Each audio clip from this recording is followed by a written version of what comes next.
Hi Jakarta Concert interview viewers. We're here with Michael Lersterup. Mind to introduce yourself?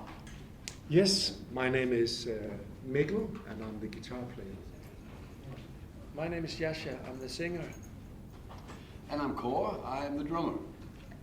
So, welcome to Indonesia. And how does it feel to be returning here? Wonderful. We've been missing Indonesia and the fans a lot. The first time we saw Asia, Southeast Asia, was Indonesia back in '93 on a holiday to Bali. And that was the first time we went to Indonesia. So it's almost 30 years ago. So it's for us, it's always nice to come back. We have so many nice memories from Indonesia. Okay, so what is your thought about Indonesia? Is there anything you miss so much about the country? We like the food. The food is very good. And also just the weather is fantastic. Where we come from, it's very cold and dark right now. And this is just so nice. It's warm and humid. Which food is your favorite? Do you have like favorite Indonesian food? A food? Mm-hmm. I always pick the nasi goreng. Nasi That's goreng. my favorite. Mee goreng. Goreng. Noodle. We've been to Bali many times. Mhm. We love Bali. It's a really nice place. Beautiful, right? Okay, so what is the best moment you've had in Indonesia? Maybe it could be something about your last visit or maybe last show. Like something memorable. But it's hard to tell because we've been here so many times.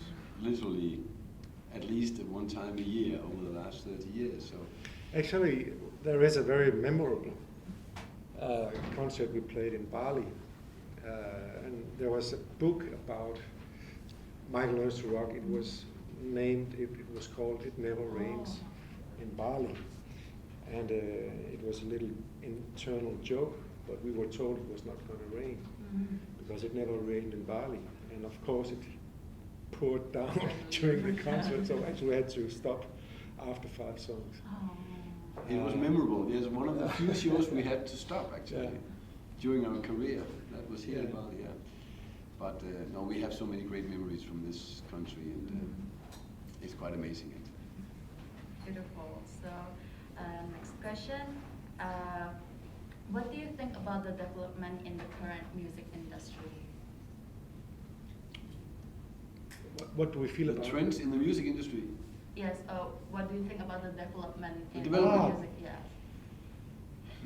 I'm glad I'm not a young band anymore. It's a bit, I guess it's pretty tough, but at the same time it's very open because you can upload your videos on YouTube and Facebook, Instagram, TikTok, which is great. But I think it's very, very commercialized, which is a bit tough, I guess. But I mean, every time has its challenges. It's just changed since we started because we were a very traditional band playing our own songs and just playing for the audience. I think these days you have to be performing in front of a telephone or a computer, so it's something else. But more people could see you because of Yeah. that, right? Which is beautiful. Yes. So, what is the motivation that inspires you to be consistent in making music until now? I think the motivation is to come out here and meet so many great fans and audience, because we can feel the energy between us and the fans while we're here. And we can see how much it means to people here that we come and we sing our songs, and there is a connection, special connection with the Asian audience, which is a great inspiration and motivation for us, because I mean it's very special for us. We don't have the same connection with the European audience, for example. So for us it's just very special to be here. Do you ever have any concerns as a musician, and how do you overcome it?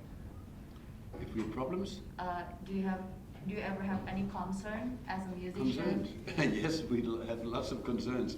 We've had this band for more than 30 years, and in the beginning it was just, the first concern is anybody ever going to listen to our music, right? and we just, put out some music. We found out people, they would love to hear the music, and then it goes up and down, and there is always small problems here and there, and we have to take discussions with the record labels and the promoters and the whole business development, as you talked about before.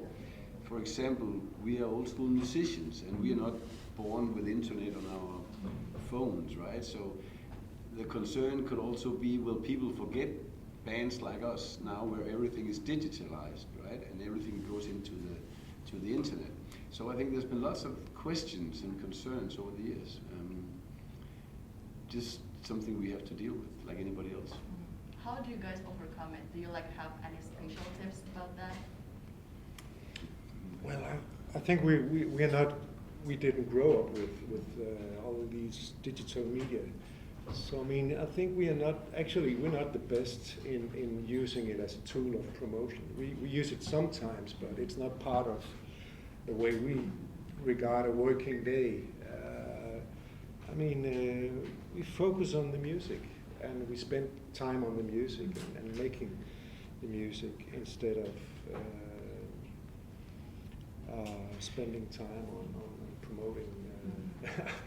No, but we also the been so band. lucky that the music actually have done most of the work, Yeah.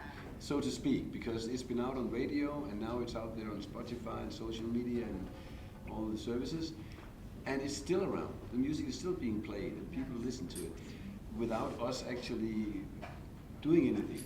Of course, we try and support our social media and all that. Even on TikTok.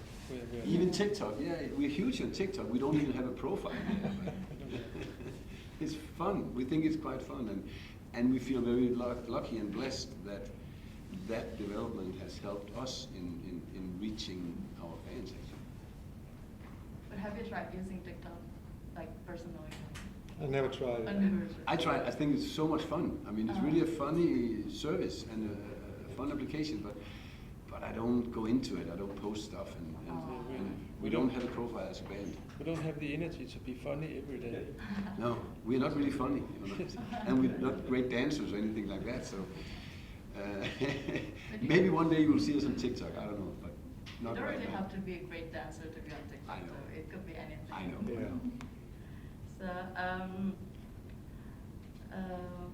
what is the most memorable moment when you're working on an album? I guess it's when the magic pops up and it occurs, and you work on something, and suddenly it just works, and everything fits together, and you get goosebumps. That's absolutely the best part. But sometimes you have to struggle for weeks to get there. Other times it's after 2 days. We spent the song "Paint My Love." We spent 1 month recording that song because we were going for the goosebumps. And Yasha made a very good demo tape. Back in it was cassette tape. It was a very good demo, and we felt that we had to chase that sound and that feeling. And it took us 1 month before we liked it. Is it the longest time for you to make something like 1 month? I think so. Oh. Yeah, we also the song "The Actor." We had big problems making this song. Actually, first of all, it sounded terrible when we played it live. So it took a long time to learn to play it, actually. But also we tried to put different versions in the studio. I think we made three versions of the song, and then finally the version that everybody knows was released. And it was actually a copy of the demo. No, but the funny thing about it is you're searching for something that you don't know what it is you're searching for. Just as Mikkel says, some magic, right? And you don't have a recipe or anything like that. So that's the very interesting part of the job as being a musician and recording music. Okay, so next question. which song do you think that is one of your best releases and why?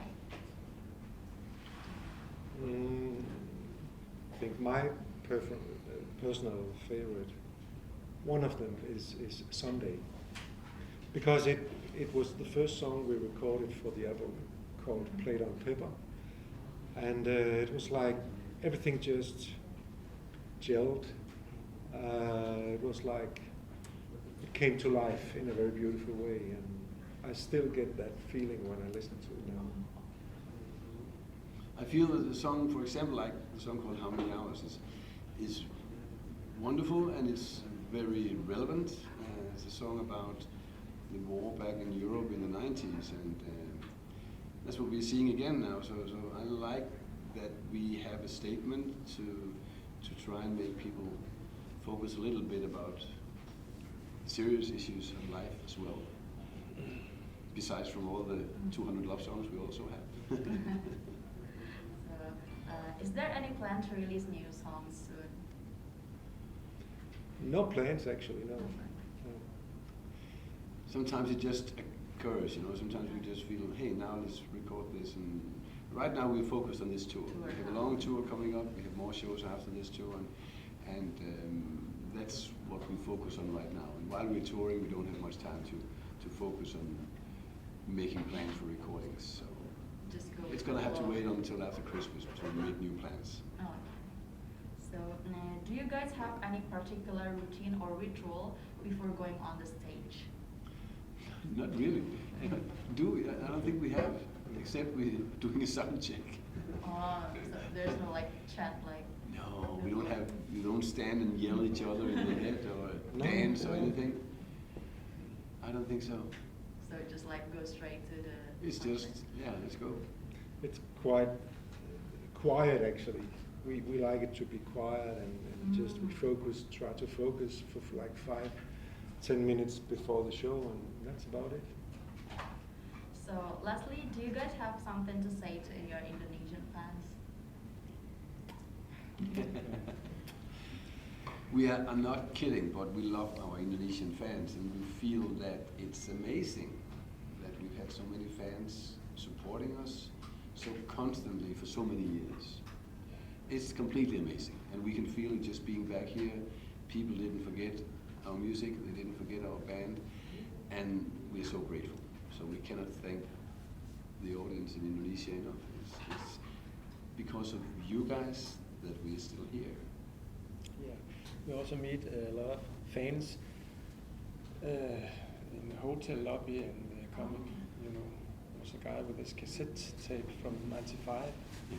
He wanted me to sign this, and a lot of our first fans are also our fans today. And so it's like sometimes we experience almost 3 generations actually at the concert. Okay, so that's all for the interview. Thank you for this opportunity. Of course. Thank you for coming. Yeah, no, I'm more thankful. Thank you.